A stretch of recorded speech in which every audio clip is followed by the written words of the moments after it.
ქუთაისში აფხაზეთის ავტონომიური რესპუბლიკის მთავრობის საკუთრებაში არსებულ ბიზნეს ინკუბატორში დასუფთავების აქცია გაიმართა. აქციაში ჩართულები იყვნენ აფხაზეთის მთავრობის იმერეთისა და სამეგრელო ზემოსვანეთის წარმომადგენლობები.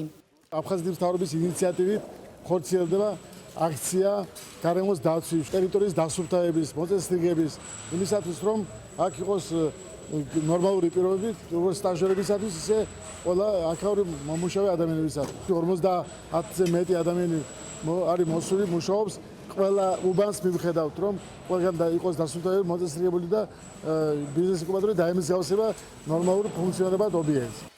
აფხაზეთის მთავრობის თავმჯდომარის მოვალეობის შემსრულებელი ვახტანგ ყოლბაია დასუფთავების აქციაში მონაწილეობის პარალელურად ბიზნეს ინკუბატორის მიმდინარე და სამომავლო პროექტებს გაეცნო.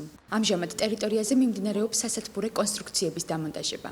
პროექტის ფარგლებში ასევე გათვალისწინებულია სასათბურე მეურნეობაში მოყვანილი პროდუქციისათვის საგამოფენო სარეალიზაციო პავილიონის მშენებლობა. დაგეგმილია პროფესიული სასწავლო კოლეჯის ამოქმედება. ეკონომიკის სამინისტრომ მოგვცა ეს შენობა სარგებლობის უფლებით. თავრობა მთლიანობაში ხელს უწყობს იმას, რომ ჩვენ განვავითაროთ ეს პროექტების სხვადასხვა მიმართულებით. ჩვენ დაგვეხმარა ამერიკის შეერთებული შტატების განვითარების ფონდი, ისევ ერთი საერთაშორისო არასამთავრობო ორგანიზაციის მეშვეობით. გვეხმარებიან იაპონიის საელჩო წარმომადგენლობა და ვაწყობთ აქ საცდელ სასათბურო მეურნეობას. აქ დასაქმდება 200-მდე პირი.